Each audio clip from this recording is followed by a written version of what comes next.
Assalamualaikum warahmatullahi wabarakatuh. Kembali lagi pada mata pelajaran Bahasa Indonesia untuk kelas 8 di SMP ITA Salam Sanden. Untuk kali ini kita akan belajar bersama mengenai kaidah kebahasaan pada teks eksposisi. Nah, kaidah kebahasaan dalam teks eksposisi digunakan berbagai macam. Sebagai ciri khasnya yang membedakan teks eksposisi dengan teks-teks yang lain, ada 5 macam kaidah kebahasaan yang terdapat pada teks eksposisi.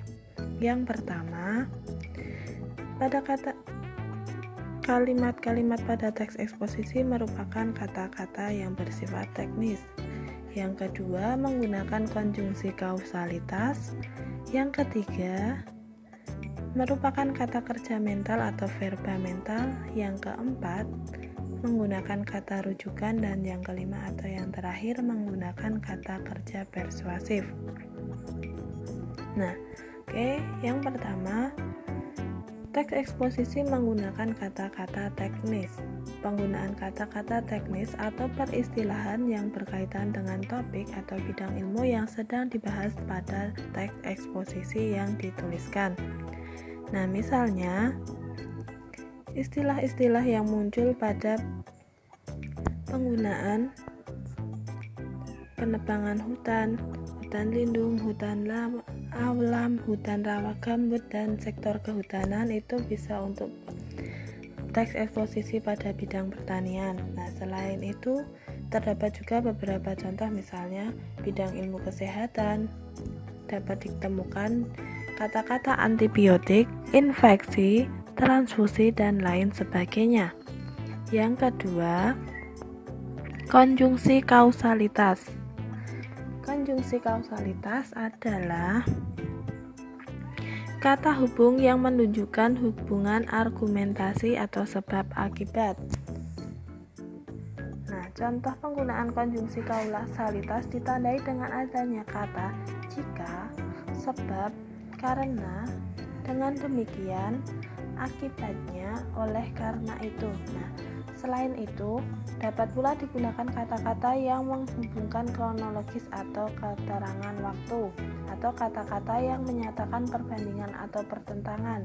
Misalnya seperti menggunakan kata sebelum itu, kemudian, pada akhirnya, sebaliknya, berbeda halnya, ataupun namun. Yang ketiga, kata kerja mental. Kata kerja mental adalah kata kerja yang melibatkan perasaan, respon, atau sikap seseorang terhadap suatu tindakan. Misalnya, diharapkan, memberikan sesuatu, memprihatinkan, memperkirakan, mengagumkan, menduga, berpendapat, berasumsi, dan menyimpulkan. Yang keempat atau yang selanjutnya, menggunakan kata-kata rujukan. Kata rujukan adalah kata yang merujuk pada kata lain yang telah digunakan sebelumnya sebagai kata pengganti dari kata aslinya. Misalnya, berdasarkan data, merujuk pada pendapat. Seperti itu biasanya ditandai dengan kata-kata semacam itu atau mirip-mirip dengan itu. Yang kelima atau yang terakhir, menggunakan kata-kata persuasif. Kata-kata atau kalimat persuasif adalah kalimat yang berfungsi untuk memberikan himbauan atau ajakan. Selain menggunakan kata-kata persuasif atau himbauan atau ajakan, dalam teks eksposisi juga sering menggunakan kata-kata denotatif, yakni kata-kata yang mempunyai makna sebenarnya. Kata-kata tersebut belum mengalami perubahan atau penambahan maknanya. Sebagai contoh, biasanya pada kata-kata persuasif itu menggunakan misalnya contoh hendaknya, sebaiknya, diharapkan, perlu, ataupun harus. Sekian dulu yang dapat kita pelajari bersama kali ini. Banyak salahnya mohon maaf. Wassalamualaikum warahmatullahi wabarakatuh.